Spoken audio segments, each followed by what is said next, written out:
Good evening and thank you for joining us for KREM 2 News 10 at 10, where we give you more news in less time. Let's get started tonight. Spokane City Council held its first town hall since before the pandemic. Council says it's a way for people to make their voices heard when they might not normally make it out to the weekly city council meetings. There will be more in the future, they say. The next one is scheduled for June 10th at the Martin Luther King Jr. Center. And one item that is likely to cross City Council's agenda soon, a major budget deficit. Though it wasn't discussed tonight, KREM 2's Nicole Hernandez talked to the council president about the $50 million gap. Council President Betsy Wilkerson said this is not a new problem. It's actually a hole the city's been falling into for years. Now, she says digging ourselves out is likely going to hurt. When it comes to money decisions, Council President Betsy Wilkerson says it's all about information. Knowledge is power. Sometimes, she says, Council didn't know enough info. Some was good information, some was misinformation, some was incomplete information. Yet, they still had to make a decision. We're elected, but none of us on councils are CPAs. So we really do need the help. It's $1 billion budget. $1 billion budget that's now $50 million in the hole. And with all the other crises, we just had to band-aid that until we got here. All those patches and decisions aren't necessarily recent. Over the last 8 years, we've kept everything under like 2.9%. Then, as we all know, inflation skyrocketed. We should have been reviewing those and doing some better forecasting of inflations and true cost of services. Passed aside, though, we're here now, and the information Council has says this won't be an easy fix. I think some days our hair is on fire, and we'll just have to put it out and come back to the table. Some of the options: furloughs for city employees, not giving city workers cost of living adjustments, renegotiating contracts, not hiring open positions, finding new suppliers, and the big one, asking voters to pass a new levy. We're going to have to share the success and the pain. So once we get back on track, how do we keep this from happening again? When we start doing projections, they have to be real projections of inflation and what it's really going to cost to deliver these services. Making sure the council has correct information before making any future decisions. In Spokane, Nicole Hernandez, KREM 2 News.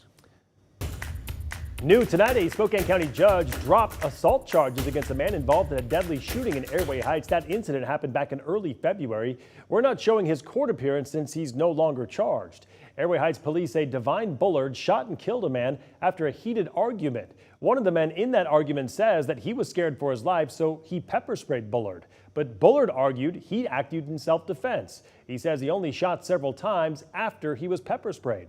Bullard's girlfriend spoke on his behalf back in February. Those men, 6 to 7 of them, came to my porch with my baby girls in that house. Nobody talks about that. That man kept them from coming into my home. Bullard was charged with 5 counts of second-degree assault. The judge agreed to drop all charges after the prosecuting attorney said she found evidence negating the allegations against Bullard. And now to our night beat with a quick look at the day's top stories. Law enforcement stopped a wrong-way driver on eastbound I-90 early this afternoon, according to the Washington State Patrol. Troopers responded to this scene near the Argonne exit. Tonight, it's not known where the driver entered the highway or how long they drove before they were stopped. One man is in custody, and we are waiting to hear from law enforcement to find out whether or not they believe drugs or alcohol were involved. And the former Idaho State Patrol trooper accused of killing his wife appeared back in court today. This after Daniel Howard was arrested Friday night at the Spokan airport. Today, Howard's defense attorney told the judge his client was only at the airport helping a friend drop off a rental car. That same friend who testified for the defense last week. Howard's defense attorney acknowledged Howard is not allowed within 2 miles of the airport, but argued Howard was not attempting to flee. He had no bags in the car. He had his ankle monitor on. He had no tickets. He was not even in the airport itself. He was at the rental car exchange. Howard will now have to spend the rest of his trial behind bars. We learned today law enforcement was keeping a close eye on Howard, and that's how he knew he was at the airport.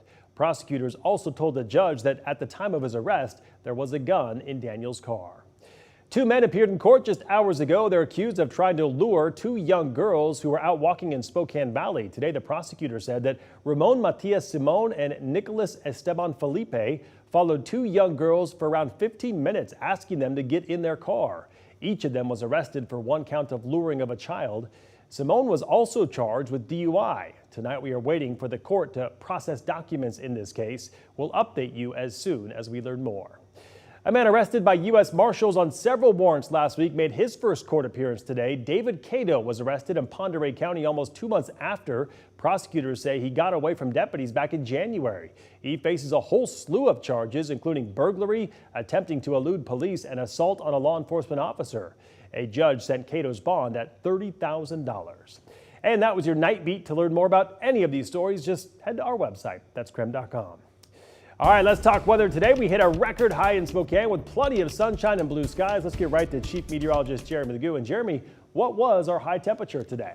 Well, earlier we got up to 69 degrees. 69 sets a new record for today. It was quite nice outside, and those temps now starting to slide. 52 is where we currently stand, but with clear skies overhead, expect a quick drop overnight.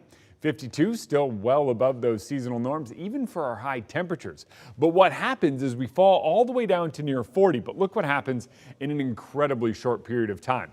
From 7 a.m. to 9 a.m., we go from near 40 to near 50 degrees and just keep climbing.